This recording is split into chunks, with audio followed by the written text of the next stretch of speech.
Welcome to Wayne's Old Time Radio Page channel. I'm Wayne, your host. These programs are brought to you by support of our listeners. You can give your support at Patreon or PayPal, either one. There's clickable links in the description below. Thanks for your support and enjoy the shows.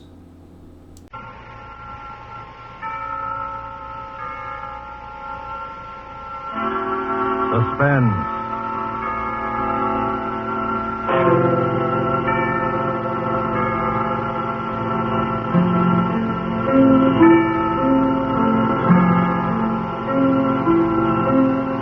This is the Man in Black, here again to introduce Columbia's program, Suspense.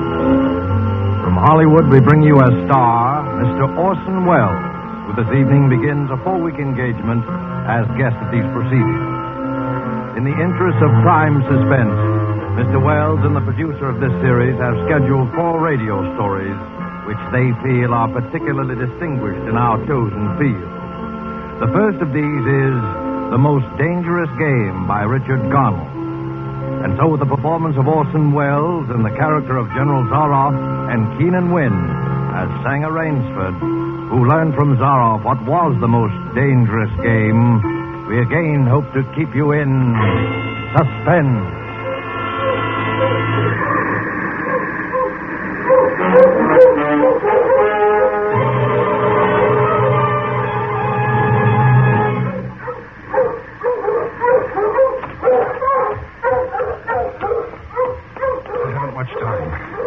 Any moment now he may come in, and when he does, I'm going to kill him. It's him or me. And I'm going to do my best to make it him. Or maybe it sounds crazy to you. I guess it does. Would have sounded crazy to me a few days ago when I was with Whitney on the yacht. I was on a pleasure trip.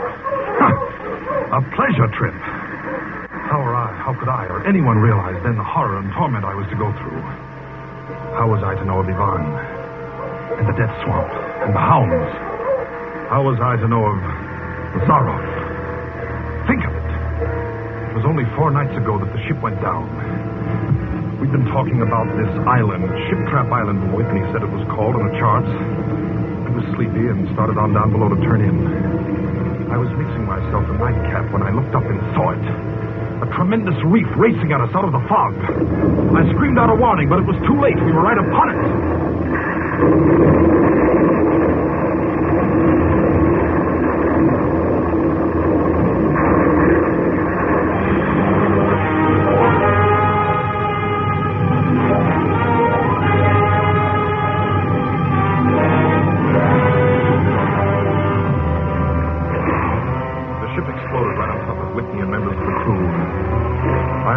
Standing safe out on the prow, but the force of the explosion hurled me into the blood-warm waters.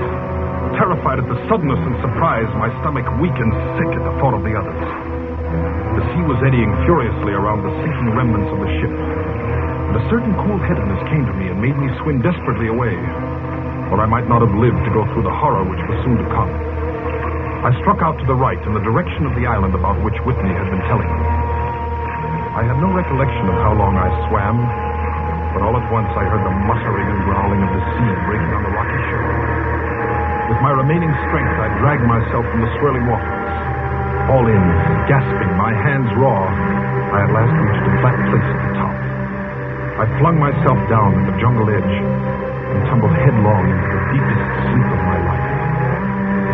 When I awoke, I was in a strange place, having no idea how I had done it.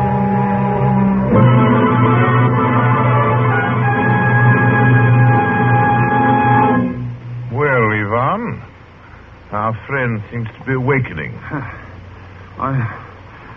Where is this? Where am I? Do not be alarmed, my friend. My man Yvonne found you out on the cliff. He brought you here to be taken care of. Oh, thank God there's life on this island. I hardly believed. Few people do.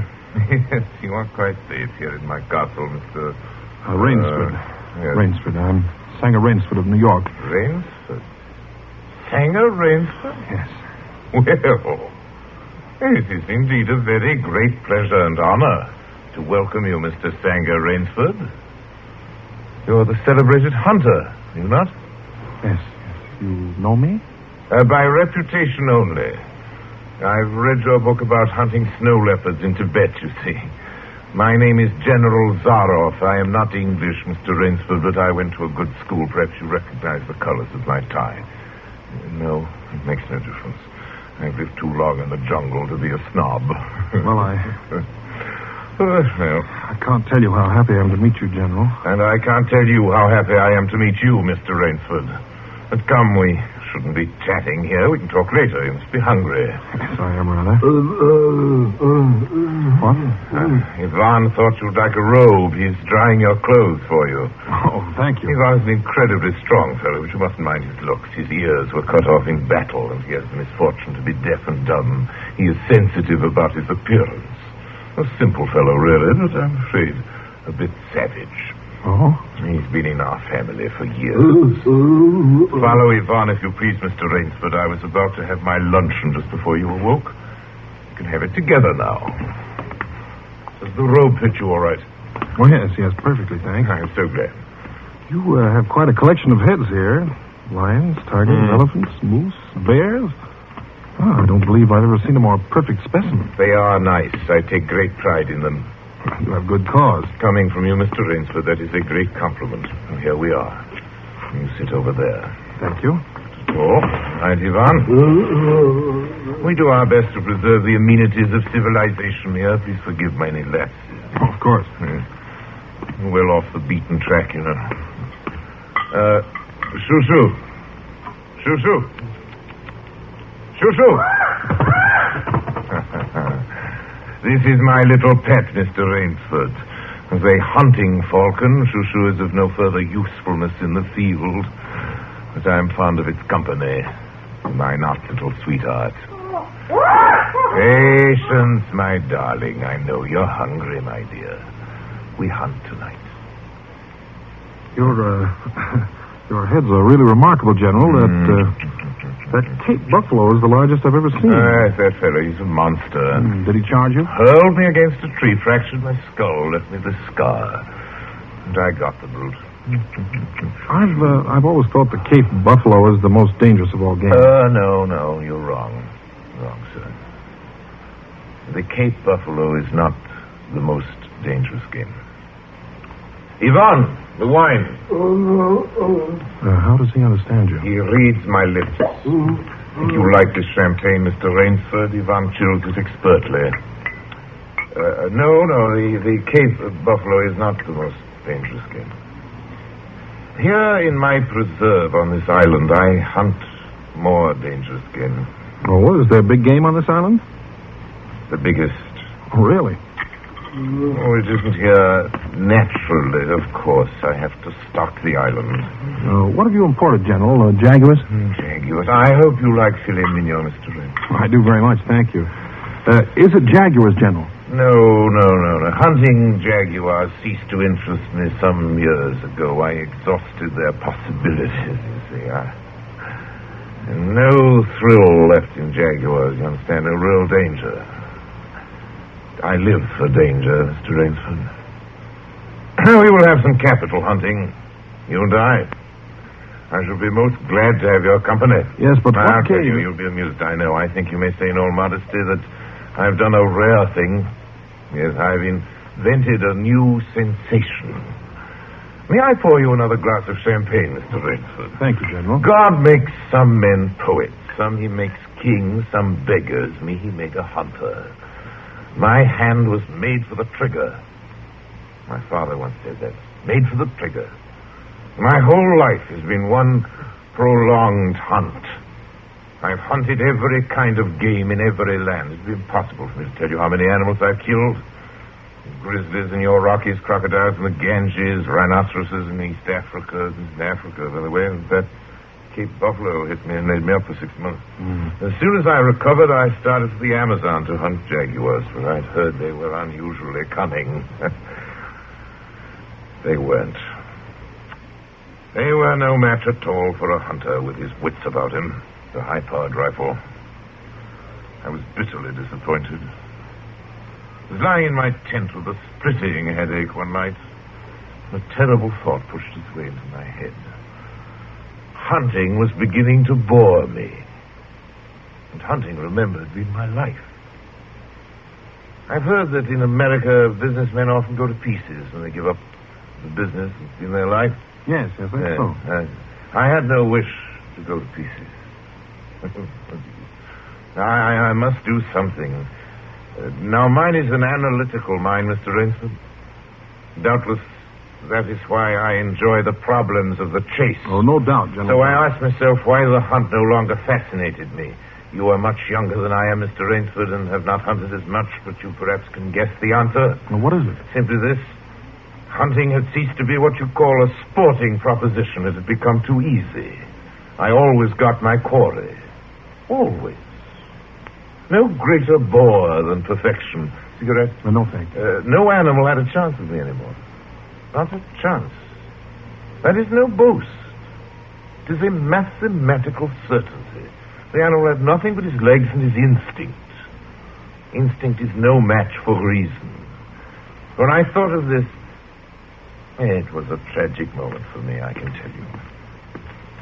It came to me as an inspiration. What I must do. And that was? I had to invent a new animal to hunt. New animal? Oh, you're joking. Not at all. I never joke about hunting. I needed a new animal. I found one. So I bought this island, built this castle, and here I do my hunting. The island is perfect for my purposes. There are jungles with a maze of trails in them, hills, swamps. Yes, but the animal, General Zarov. It surprised me with the most exciting hunting in the world. No other hunting compares with it, for instance. Every day I hunt. I never grow bored now. For I have a quarry with which I can match my wits. Yes, but you still I haven't... wanted the ideal animal to hunt, so I said, what are the attributes of an ideal quarry?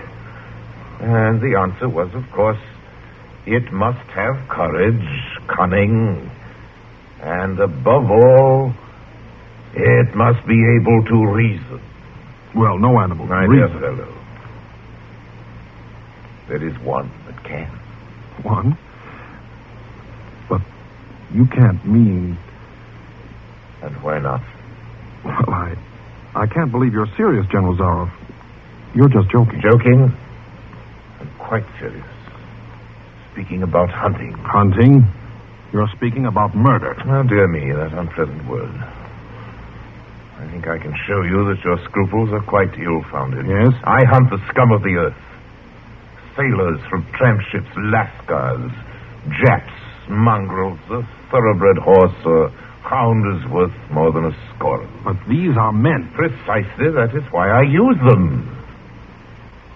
It gives me pleasure. They can reason after a fashion, so they are dangerous. But where do you get them? We visit my training school. It is in the cellar. I have about a dozen pupils down there now. They're from the Spanish bark San Lucar that had the bad luck to go with the rocks up there. A very inferior lot, I regret to say.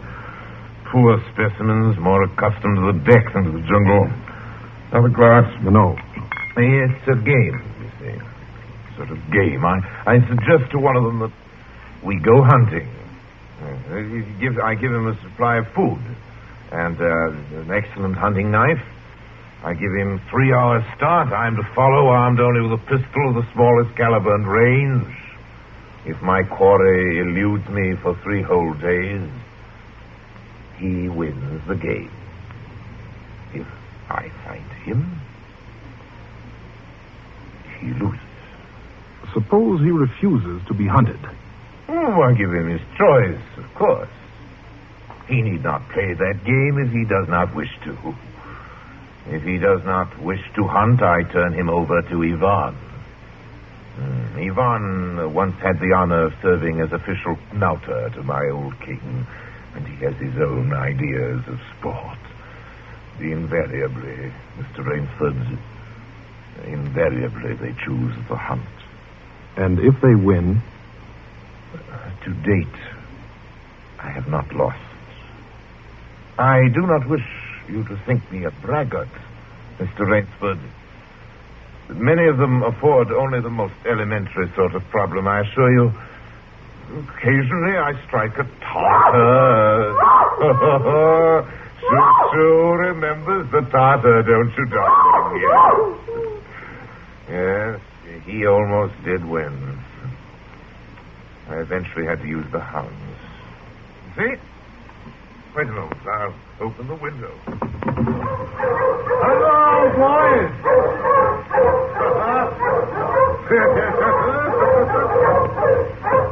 A rather good lot, I think. They're let out at 7 every night. If anyone should try to get into my castle or out of it, something extremely regrettable would occur to them. But enough of this. Come, I want to show you a collection of heads I'm quite sure you've never seen before. Join me in the library for coffee. I hope that you will excuse me tonight, General. I'm really not feeling well at all. Indeed. I know what it is. My old complaint. Ennui, boredom. You need some excitement. Tonight we'll hunt. Hey, Mr. Rainsford. You and I. You're wrong, General. I won't hunt. I won't murder. As you wish, my friend. The choice rests entirely with you. But may I not venture to suggest that you will find my idea of sport more diverting than Ivan? You... My dear fellow. You don't mean that you plan to hunt me? My dear fellow. Have I not told you? I always mean what I say about hunting. This is really an inspiration. I drink to a foeman worthy of my steel at last. I simply can't believe it. This must be some sort of dream. You'll find the game worth playing, Mr. Rainsford. Think of it, your brain against mine, your woodcraft against mine, your strength, your stamina against mine. Outdoor chess. And the stake is not without value, eh? And if I win... I'll cheerfully acknowledge myself defeated if I do not find you by midnight of the third day. My sloop will place you on the mainland near a town. Or you can trust me. I give you my word as a gentleman and a sportsman. Of course, you in turn must agree to say nothing of your visit here. I will agree to nothing of the kind. Oh. Well, in that case... But why discuss that now? 3 days hence we can discuss it over a bottle of Veuve Clicquot, unless... Well, your choice, Mr. Rainsford. I'm a hunter. You know my choice. Iran here will supply you with hunting clothes, food, and knife. I suggest you wear moccasins. They leave a poorer trail. I suggest, too, that you avoid the big swamp in the southeast corner of the island. We call it Death Swamp. There's quicksand there. Well, I must beg you to excuse me now. We always take our siesta after our lunch. Don't we, Shoo-Shoo? Come, my little pet. You'll hardly have time for a nap, I fear, Mr. Rainsford. You'll want to start, of course. I shall not follow till dusk. Hunting at night is so much more exciting than by day, don't you think? Well, au revoir, Mr. Rainsford. Au revoir.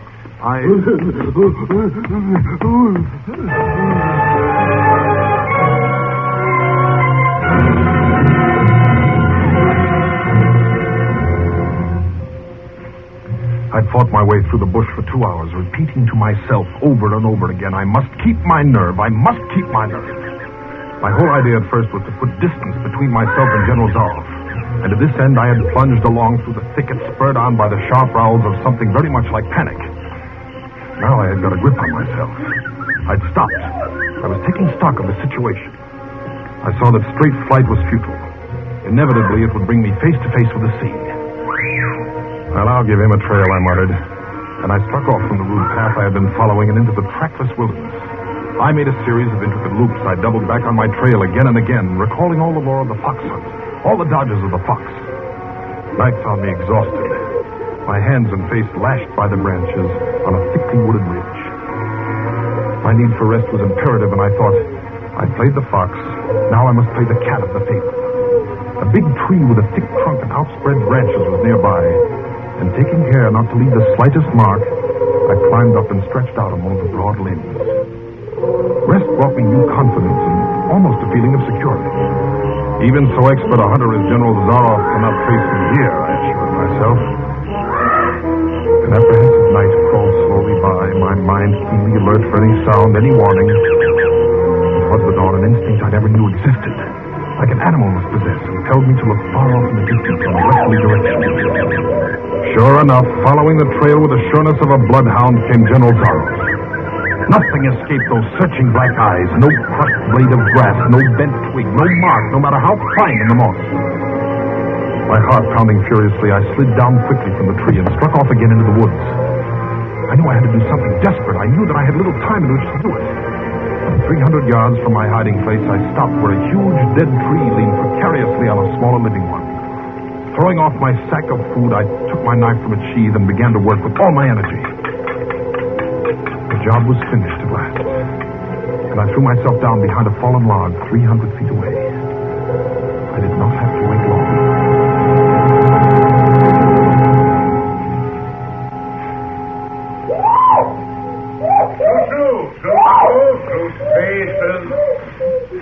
Patience, my darling. You'll be fed.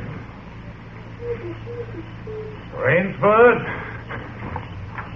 Rainsford!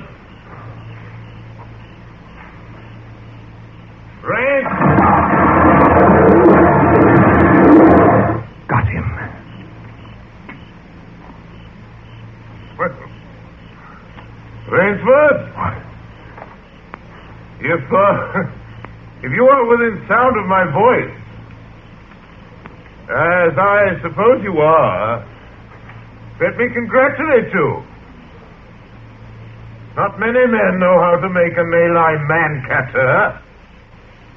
Luckily for me, I too have hunted in Malacca.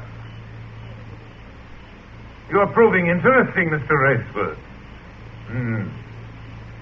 Very interesting. The tree brushed my shoulders. I jumped back. I'm going to have the wound dressed. Only slight. So I shall be back, Mr. Rainsford. I shall be back.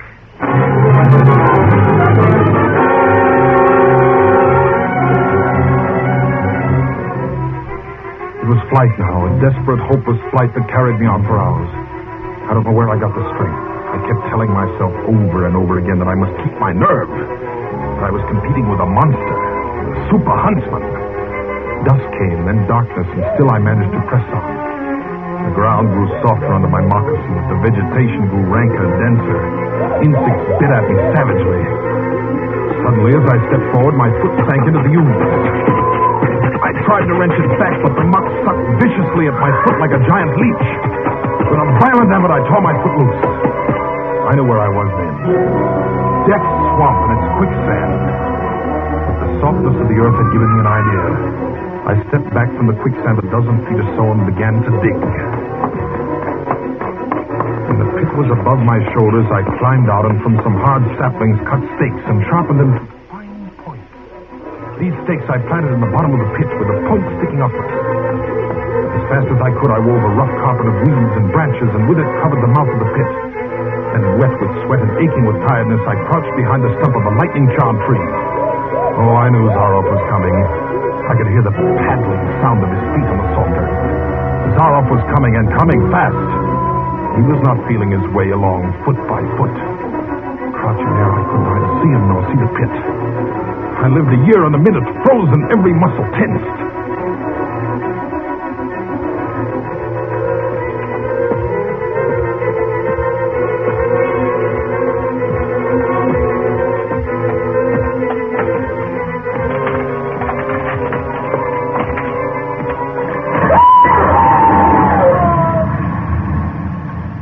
Very good, Rainsford. Very good. You've done well.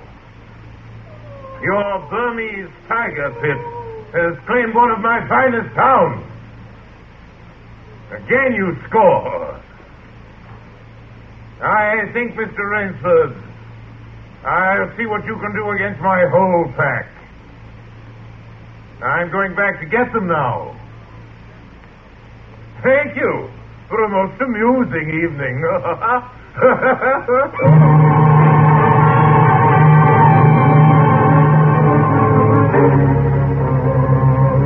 At daybreak, lying near the swamp, I was awakened by a sound that made me know I had new things to learn about fear. It was a distant sound, faint and wavering, but I knew it. It was the baying of a pack of hounds. I could do one of two things. I could stay where I was and wait. That was suicide. I could flee. That was postponing the inevitable. I had put my very last hope into that tiger pit. For a moment I stood there thinking. All at once an idea that held a wild chance came to me, and tightening my belt, I headed away from the swamp. The baying of the hounds drew nearer. They would be on me any minute now. My mind worked frantically. I thought of a native trick I had learned in Uganda. I caught hold of a springy young sapling, and to it fastened my hunting knife with the blade pointing down the trail. With a bit of wild grapevine, I tied back the sapling.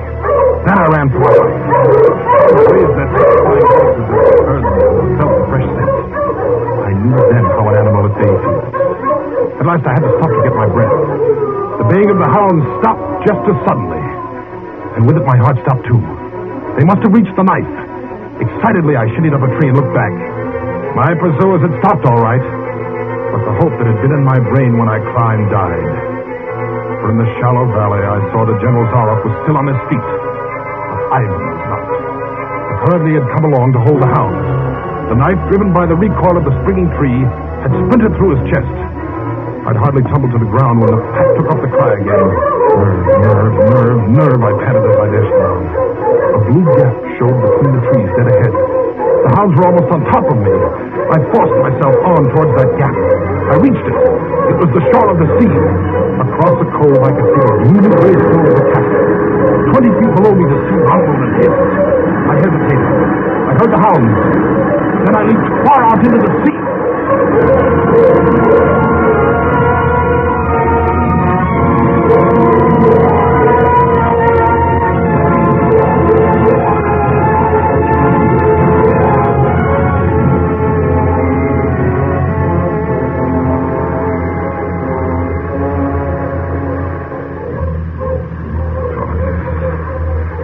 He was good to me. And I'm here safe in the General's bedroom waiting for him.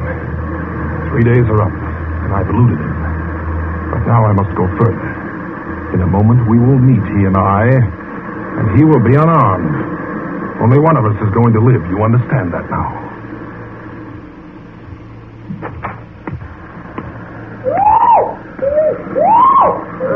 Quiet, Shushu. Shushu! You must be patient, dear. You must forgive me. You're hungry, I know. Shushu. Frenchman. General. Prince. How on earth did you get it? Swam. I found it easier and quicker than walking through the jungle. I congratulate you. You've won the game. Oh, no, General. I'm still a beast at bay. Here. Get ready, General Zaroff. Swords? Yes, 2 of them. I see. Oh, very good. Very good, Ransford. One of us then is to furnish a repast for the hounds. The other will sleep in this very excellent bed. Excellent. On guard, Ransford.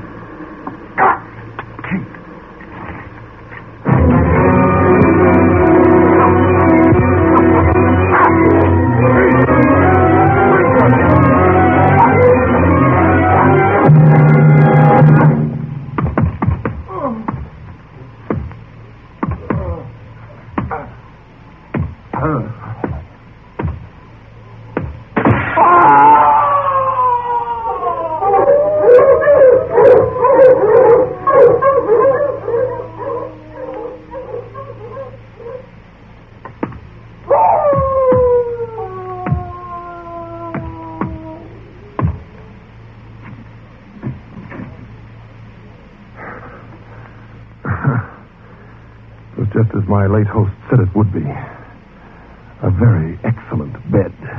And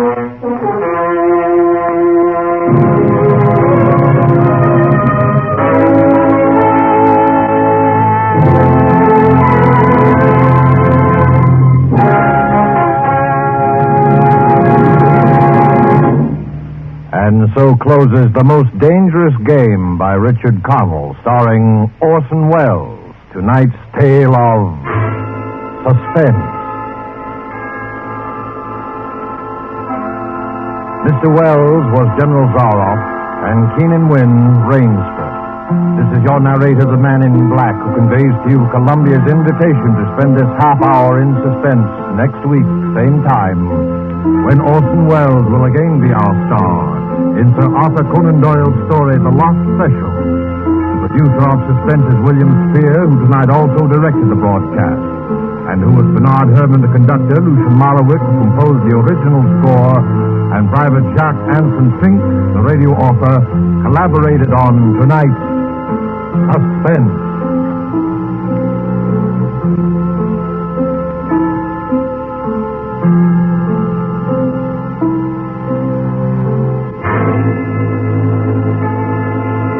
This is CBS, the Columbia Broadcasting System.